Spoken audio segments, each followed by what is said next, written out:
on the GSAC Sports Network. JJ Johnson alongside Lonzo Rivera. Lonzo, that was a pretty, I don't want to say disgusting first half, but I mean, it was a foul-filled, and no team could really get a firm rhythm there for the final 10 minutes of that second half. Fouls are going to be something to watch, and right on cue, within the first 7 seconds, we have another foul, and this one looks like it's going to go on Mendez. We have another foul being charged to Mendez, and that is his 5th foul of the game. That is insane to me that huge. He has 5 fouls.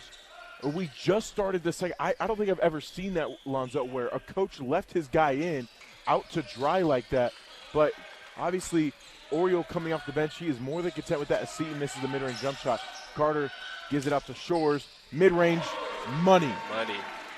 But I don't think I've ever seen a guy pick up his 4th foul and him leave him in there, and he picks up his 5th foul with 19:30 remaining in the half.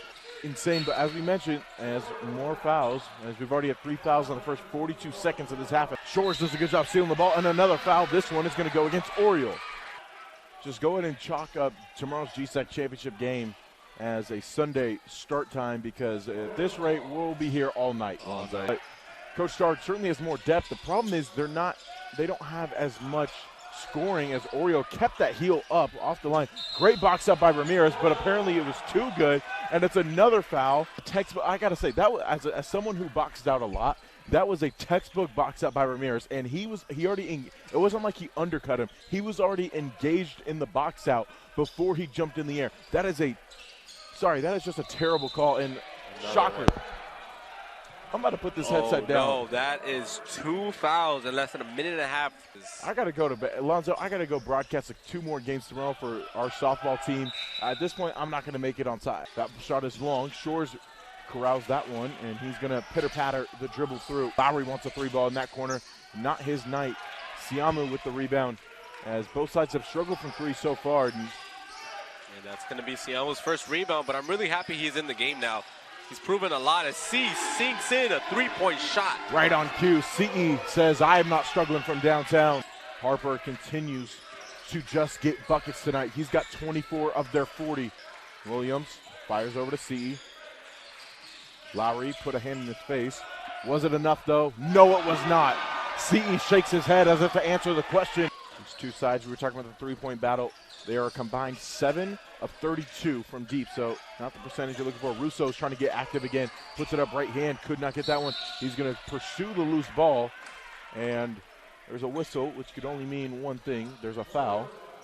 And so Siamu, guess what? He just picked up his 3rd, just like that. Hey. Murray got in the lane, fires a little shot over early. Couldn't even call it a fadeaway. It was just a pause and elevate. Turnaround Jay. Ball's up top. Harper, straight away 3-ball. Somebody's got to get a hand on that guy. Back down to 3.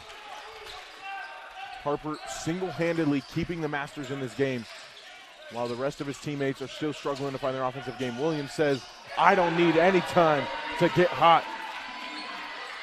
Williams is introduced to the party now. The moment Siamu gets his 4th, which we're anticipating the way this game is going. And what do you know? What do you know? Wow. So it'll be bonus for Lowry. I mean, this is beyond me. We had 27 fouls in the first half. We've had 11 in less than 5 minutes. Not that much playing time, doesn't have the greatest of chemistry with everybody. Gets inside, goes to work right away, and Hardiman lets out a vicious scream to let Lowry know that he is here. Back to a 6-point game. Russo says, I'm here, flips it up right hand, and they're going to call that on the floor, but Russo's going to go shoot free throws anyway, because who isn't shooting free throws nowadays? Doing it nonetheless. Siamu over to Shores. Shores stops, pops. If it's a mid-range, it's money. Shores, one of the best mid-range shooters in the entire nation.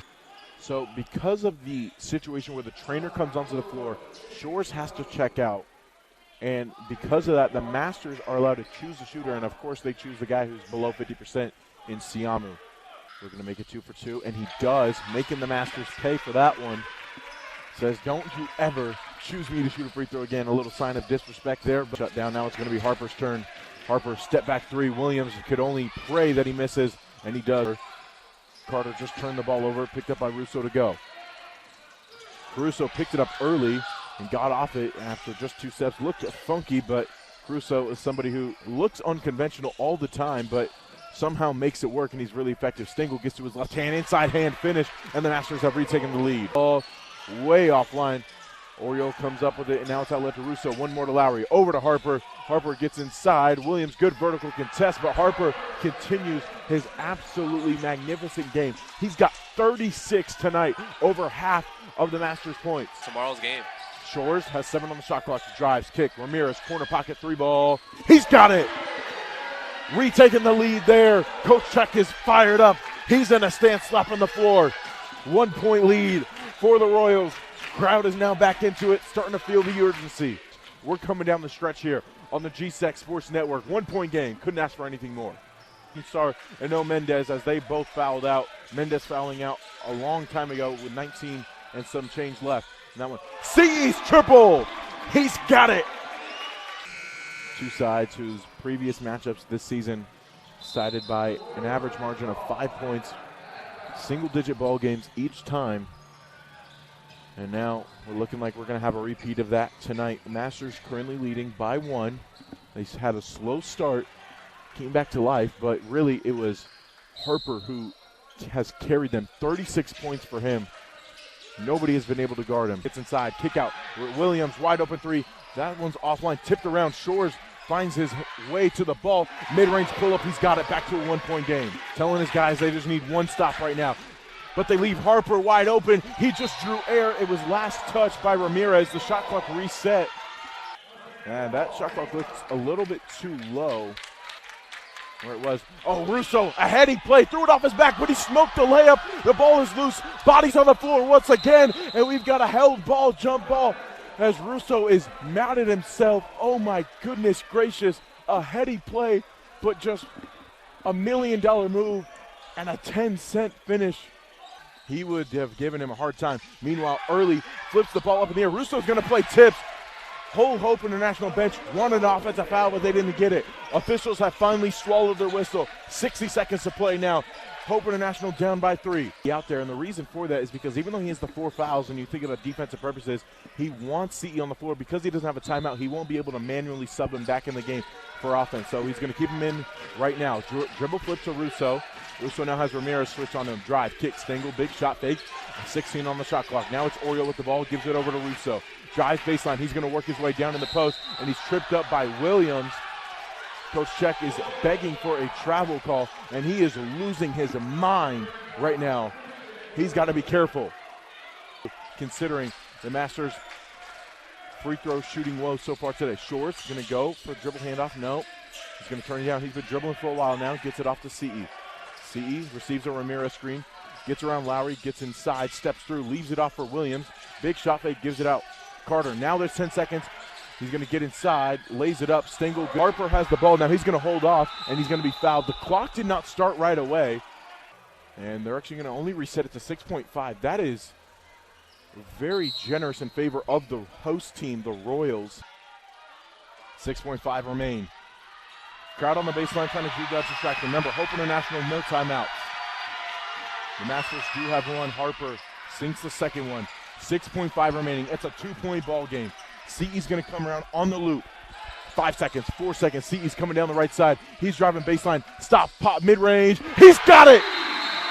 CE! You talked about Alonzo, one of the most clutch players in this conference. Like I've told you before, Grant C. Try to dump it off. CE did not get on the floor. That might come back to haunt them because the Masters still have the ball. Whipped around the horn to Oriole. Russo kicks it over. Lowry, 3-ball, looks good, but he left it short. The ball's going to bounce around early. Flips that one up somehow, and acrobatic.